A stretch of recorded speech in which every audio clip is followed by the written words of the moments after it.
like to put everybody, people like to put others in boxes. If you start listening to these people blindly and believing in what they say or what they want you to believe, you will stay in that box forever, throughout your life, and would not really even discover or reach your truest potential. Even though being born and grown up in Chandigarh, I've spent my formative years, my early 20s, majorly in England and Wales. Even the little villages of England I've traveled across while I was there. And even when I was there, I never really conformed to these typical gender stereotypes on the kind of things that I should be doing or the society expects me to do. In my student days, I have worked in a Pakistani halal shop. I have worked as a bartender in a Greek pub in London. I have worked as a security officer at Heathrow Airport with this structure, of course, and even as a costume character in a mall, by the way. I was Papa Smurf.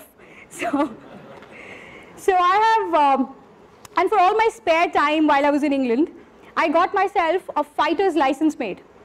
And I used to play for clubs and do martial arts, practice my martial arts training there while I was there. Nobody could think even one bit when they look at me, or just, the coy, shy person that I am, and when they meet me or they see that, I could do all these things, or even I should be doing all these things, they would probably expect me to be, the kind of general things that women are supposed to be doing. The stereotype back then was also that, you get married to an NRI and get settled in London, which I, of course, did not follow. So, to be honest, I consciously never tried to break any stereotype. I always did what I wanted to do. I always did what Sarah wants to do, not what somebody, or regardless of a man or a woman, as a person, the kind of things I wanted to do, whether it was fishing, packing up solo and traveling, going on my motorbike. When I came back from England, I actually went to the Manmohan stores here in Chandigarh, many of you know. I went there and picked up my first bullet, so to say. And after that, I moved to Bangalore for a bit, and I traveled. I decided to celebrate my birthday at Khardungla that year. And I packed up all my luggage on the back of my bike, and I absolutely went alone without any technician, photographer, or anything. Generally, how people travel to Ladakh these days, with a big bunch. And I went all alone, all the way from Karnataka, from Bangalore to Khardungla, to celebrate my birthday, because it was my 29th. And I decided that, this is going to be the last one before the big 30, so might as well celebrate it in style. And majority people, even especially women, we classify, and generally actually everybody classify things as, say, masculine or feminine, like changing bulbs in the house. We need a man for that, or fixing geysers or anything. All those kind of things we actually don't even try or attempt, leave aside giving up without even trying, and actually calling men out for those little things, because we as women have been conditioned over the years that these are the things not, these are the things not for you. You are not supposed to be doing these, and not even attempting. And this is the biggest stereotype that even we follow in our own heads. Going back to my England days, when I graduated from my MBA, so I'm MBA Banking and Finance, completely different from what I'm doing today, very happily so. But when I graduated back then, for a change, I thought I would follow the norm. Not because, again, the society expected me to do that, but just because I wanted to try that as well. Have no regrets, be a happy grandmother telling great stories to the kids. And so when I finished my MBA Banking and Finance as a graduate, and for a month I interned at a financial consultancy company in London, in southwest London, hoping that I would probably enjoy selling mortgages and financial advice to people, which I did not. And now I'm glad, of course, that I did not, because there are anyway several studies now that suggest that worldwide majority leadership positions are trusted for men rather than women. several statistics show that more women MBAs across the world are at a lower level in the hierarchy than their male counterparts. Even, you know, lots of experience before their MBAs or after their MBAs. So what is the reason? I personally think that the reason is stereotyping. I'm a woman first, and this is the first thing that anybody would notice about me, that, you know, there's a woman. And regardless of, you know, rather than being a competent professional or judging you on your abilities despite anything else, I mean, majorly they say, even as a racer, every day I feel a lot of, I have been stereotyped several times, typecasted, saying ki, you know, ladki hai, she'll be able to ride, she cannot go fast, you know, she cannot compete with men, basically. And the funny part is that when you are actually just finishing the races, everybody's happy, they're clapping for you, and they are, oh yeah, you know, well done, you finished the race. But when you're actually giving them a competition, then you suddenly become their enemy. Suddenly everybody starts hating you, that, oh my God, you know, she could overtake me. And that's, I'm telling you, in a race, when, especially for a man, if a woman crosses him from the right, obviously overtaking him faster than him, it's a big blow to the ego. Very sad, but it's true. And no, nobody likes it. Nobody likes it when a little girl, especially, crosses everybody. This was one such moment that all of them saw a dune and they stopped because they thought, how are we going to climb the dune? And here I was coming, just gunning my bike, and I crossed 3 people at that time because they were all just standing and waiting. And this is like a week back in the Desert Storm this year. So let me take you back a bit to when I started in motorsports. I was told all sorts of things, from saying that I was too old for the sport, to even that I was too short for the sport or for my motorcycle, to even saying that I was not ready. And for me, the question always was, whom do I believe? Is it yourself or is it the people around you? I, of course, had great conviction that even if I would fail, I would at least have tried and would have become a year more experienced. So being the bull-headed person that I am, I never listened to anybody's advice. And just because I don't allow people to put me in a box, I don't allow them to decide for me what I'm capable of doing and what I'm not. I ended up finishing my first Raid the Himalaya in my first attempt. And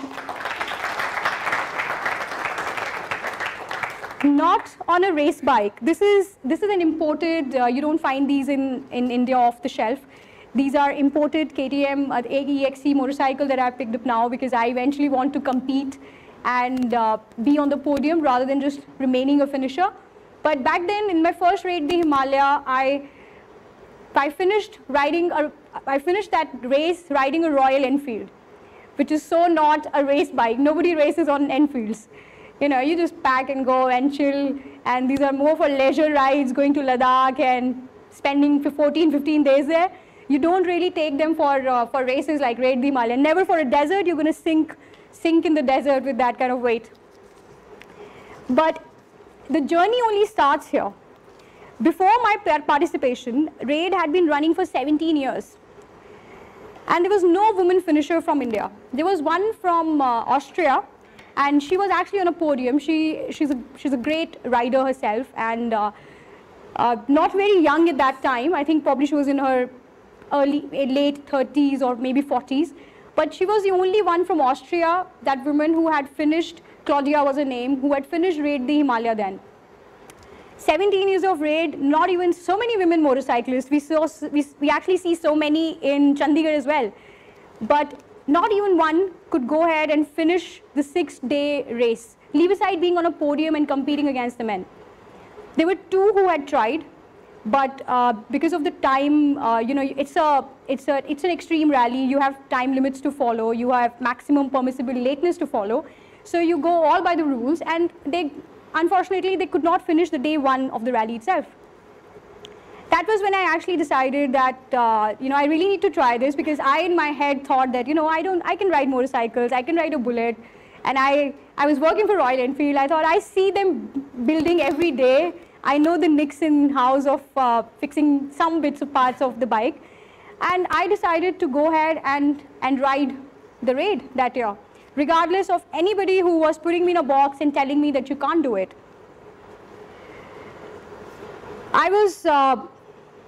So my initial task was just to finish the extremely grueling 6-day race. And I did finish it, and a few more after that, and I thought the stereotyping would now end.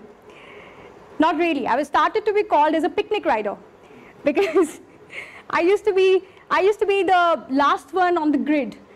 As in, if there are, say, 20 finishers, I would be the 19th finisher. I would beat at least one man, and that would be a, I would be happy going home that, okay, chalo, ek ka time to usse kam hai. So, but then everybody just started telling me that, you could only just finish a race. You cannot compete. And you are starting at an age when people retire. At 30, people generally retire from any kind of sport, and you've picked up the most grueling sport ever, motorsports. So they tried to put me in a box again, now by saying that, this is the max I could achieve. And again, I never believed them.